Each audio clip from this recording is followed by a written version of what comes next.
A generation lost forever.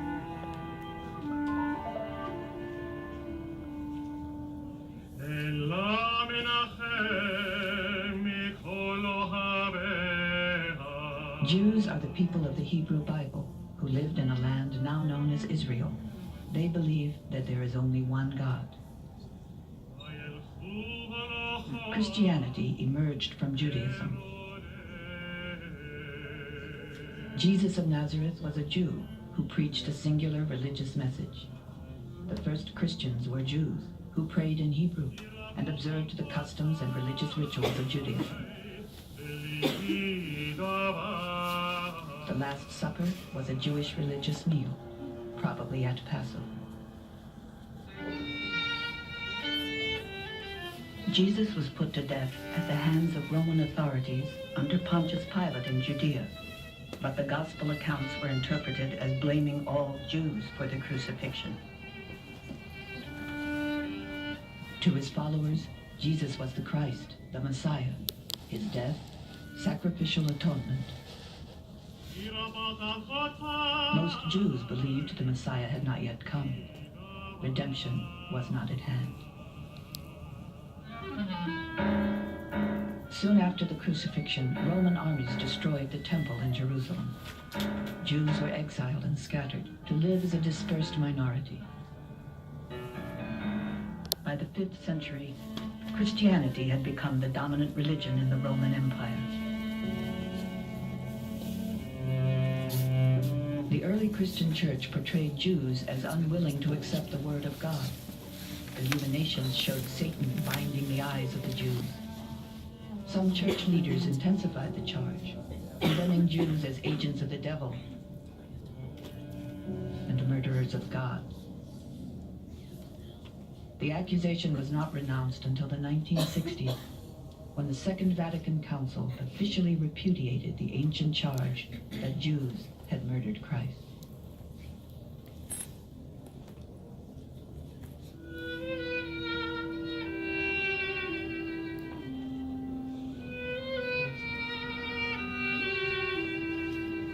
For centuries, state and church laws restricted Jews, preventing them from owning land and holding public office. Guilds excluded Jews from most occupations, forcing them into pursuits like moneylending, trade, commerce.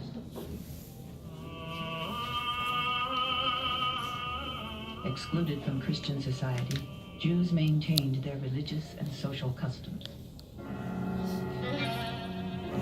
In 1095, Pope Urban II called for the liberation of Jerusalem.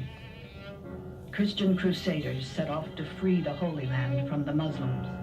On the way, they slaughtered thousands of Jews.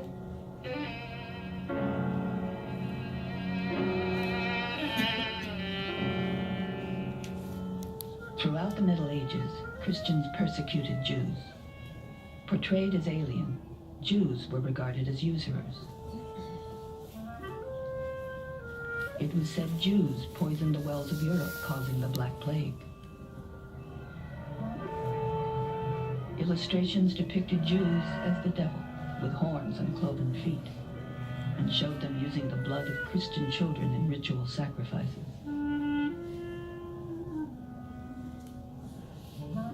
These lies came to be taken as truth.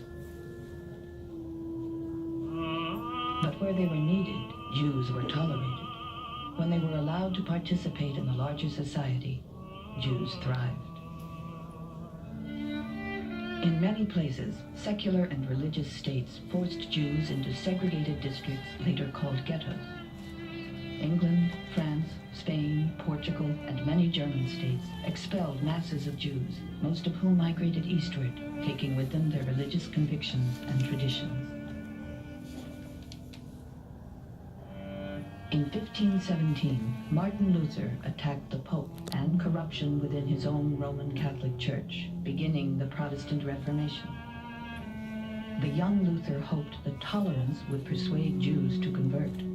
But when Jews adhered to their own religious beliefs and refused to join his new Reformed Church, Luther's disappointment turned to hatred. What then shall we Christians do with this rejected and condemned people, the Jews? Their synagogues should be set on fire, and what does not burn must be covered over with earth, so that no man will ever see stone or cinder of them again. Their houses also should be razed and destroyed. All their prayer books should be taken from them. The Protestant Reformation brought no end to the anti-Jewish tradition of Christianity. With the 18th century Enlightenment's emphasis on reason, the domination of the Church diminished. Some Enlightenment thinkers called for full rights for Jews, but only on the condition that they discard their religious customs. Others blamed Judaism as the source of irrational religious faith.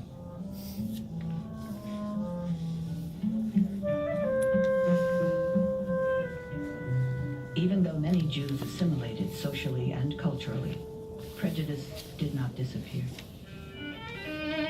In France in 1894, Captain Alfred Dreyfus, the only Jewish member of the French Army's general staff, was convicted of passing military secrets to Germany. Later, proof of forgery confirmed his innocence, but Dreyfus remained the victim of a cover-up to divert attention from army corruption.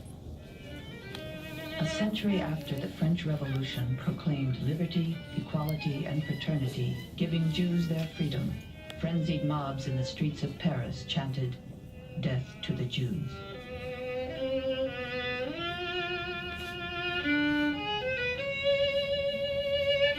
Religious discrimination had gradually changed into a thriving secular, political, and social anti-Semitism.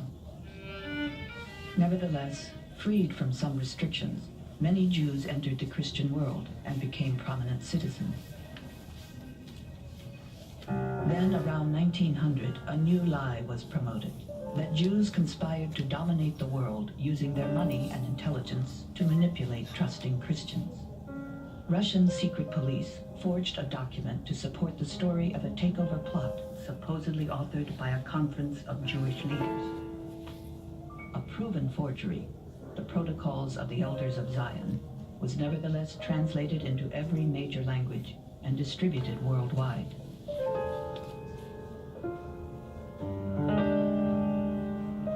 It is circulated even today, despite indisputable proof that it is a fake.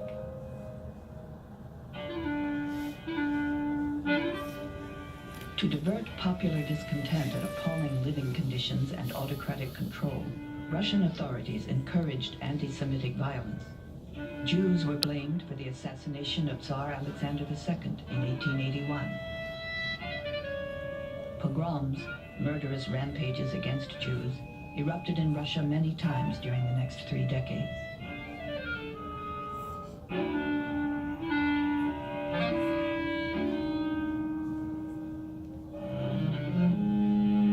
The second half of the 19th century saw the emergence of yet another kind of anti-Semitism.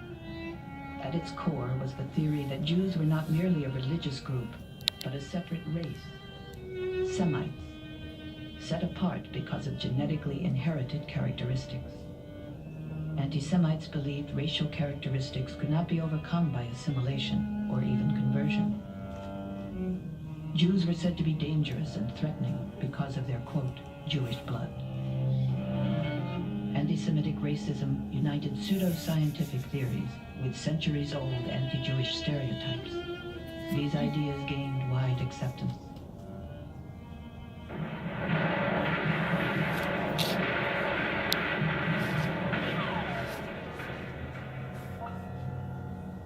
The devastation of World War I, the demeaning peace of Versailles, the hyperinflation of the 1920s and the Depression of 1929 fueled mass discontent.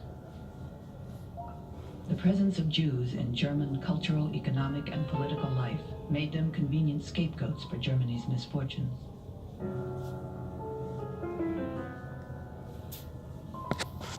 Enter Adolf Hitler.